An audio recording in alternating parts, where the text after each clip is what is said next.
In today's video, we're going to be taking a look here at the tropics, where we are still in a lull of tropical activity. As you can see, none expected over the next 7 days, not even a chance really popping up here, which is incredible to think about during the month of August, but we will take it. Obviously, having a nice little breather is very, very good overall. We will be diving into the model guidance today. We have sweeping storms moving across the nation. We have new updates for all of those systems. Some severe weather for the Northeast today. More severe weather threats, especially over the middle portion of the country, coming up soon as well that we need to talk about. And then those big cooldowns that we see coming in over and over and over again, including, and pretty much on the contrary, a heat wave very later on towards kind of the second half of the month here that we also need to talk about. Now, before we get into things, be sure to check out our second business, Prestige Weather, in the description and pinned comment down below. We do weather consulting over there, weekly consulting calls. We do early access to our monthly and seasonal forecasts, and we have new upcoming features coming up soon that I still cannot talk about. So be sure to check it out, again, in the pinned comment and description down below. It's only $5 a month. Now, the tropical activity here, you can see there is none expected over the next 7 days. However, I would not be surprised if we are approaching rapidly the next time that we're going to see a chance popping up. It's been a little bit too long for the month of August, and I think that, over the coming week, we will start to see this pick back up. That's just my intuition here, but time will truly tell, obviously, so we will be tracking this daily with you guys. Let's just dive into the model guidance here. As we reach later today, we see that there is 1,003 here, a little bit of a protruding cold front of sorts, and we end up seeing severe weather along this corridor here. Mostly, though, for kind of the Northeast here is mostly where we're watching. I think we do have an enhanced risk of severe weather there, so definitely a very, very interesting situation, to say the least. Let's take a look at Sunday the 13th here. We have the jet stream doing something like this. It's a little bit wacky, but we end up seeing these kind of rising thunderstorms through the northern plains and the upper Midwest here. And these are going to pose a potential threat for severe weather, so we're going to be watching for that. But if not, strong thunderstorms, heavy rainfall, certainly a concern there. Let's just move this towards Monday, the 14th here. And we see more and more rainfall moving in, especially for the Great Lakes here, Ohio Valley, and portions of the Mid-Atlantic.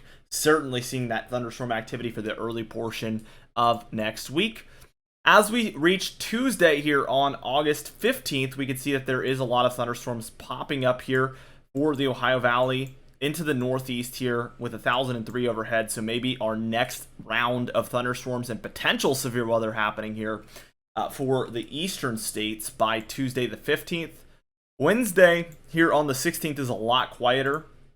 We can see there is activity around the southeast here. This is fairly typical for this time of year, especially with this jet stream pattern. So we will see a lot of these moving around for the southeast. We do have a 994 up above, very, very potent storm, and this one does look to eventually bring impacts to the United States, but it's hardly bringing any yet at this particular frame. But as we can see, just as we approach later that evening, into the nighttime, we do see a severe weather event taking place here for the Dakotas, Minnesota, Wisconsin, Iowa, maybe even Nebraska taking place here. So this will certainly be an overnight event Wednesday the 16th into Thursday the 17th. We see this sweep across, and by the morning hours, we do have a very interesting situation, and even by the afternoon, 990 here, millibar low pressure center. Cold front underneath here for states like Michigan, Wisconsin, down into Indiana, Illinois, and Missouri. So certainly a very, very impactful system. We still see the southeast dealing with this above average activity in these areas as well. So again, kind of just adding on to this active pattern. I want to see what happens for the next day here. So Friday, we get this 989 now, 990 secondary low here, and we end up seeing a bit of a funnel boundary setting up here. And this could be our next round of severe weather for the Northeast, an area that's seen an above average amount this year overall. Looks to get even more. So the rich get richer here as far as thunderstorms are concerned and rainfall overall. Let's just take this towards Saturday, and this is another day that's a little bit quieter. We do have some isolated and scattered about activity here for the Northwest, a little bit here for the Great Lakes, but overall a bit quieter, I would say, like I was mentioning earlier. Let's take this towards Sunday the 20th. We have a couple of interesting things going on here. 1,006 millibar low pressure center, mostly featuring precipitation to the north. but we do see some out here to the east as well.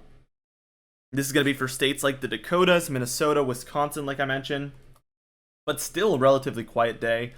And then for Monday the 21st, still quieter, but what we see is a lot of these thunderstorms following the jet like this. We see scattered and isolated thunderstorms along that area.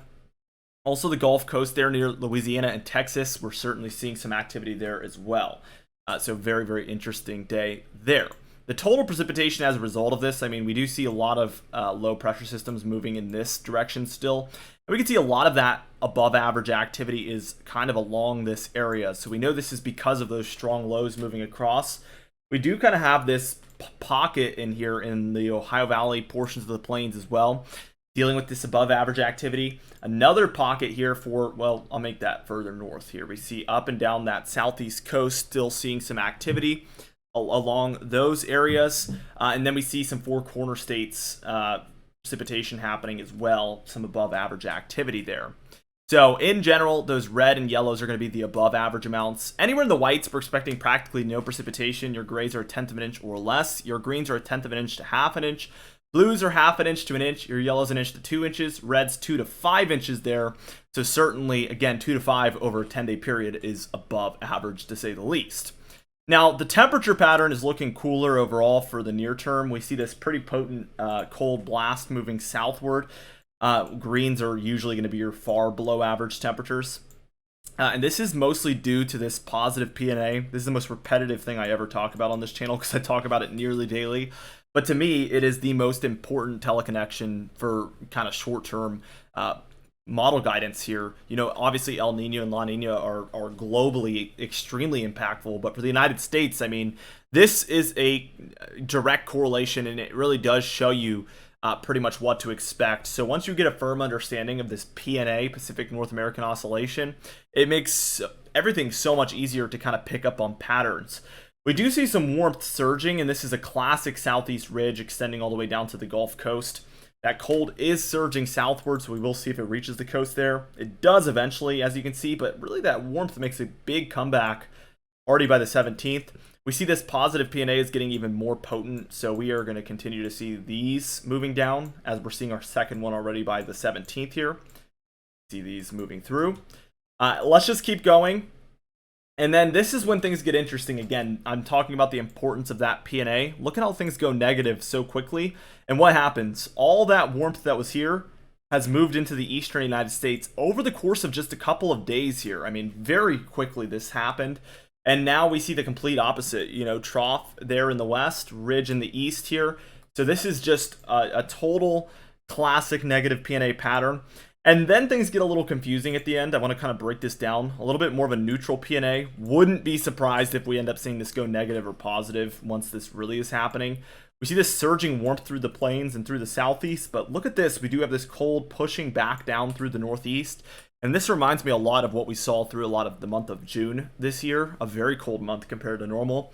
And wouldn't be surprised if this is indicating that we might head back into a pattern pretty similar to that as we approach the month of September. So we're actually getting closer and closer to fall. And within a couple of weeks, we're going to have to start talking about the fall as, you know, kind of in the short term like this. So very excited for that, of course. Anyway, guys, that's it for this video. There's so many exciting things coming up, so be sure to subscribe as we do upload every single day. You can even hit the bell icon for daily notifications when we upload so you never miss one. Be sure to like the video if you did enjoy it, leave a comment down below, and I'll see you guys in the next video.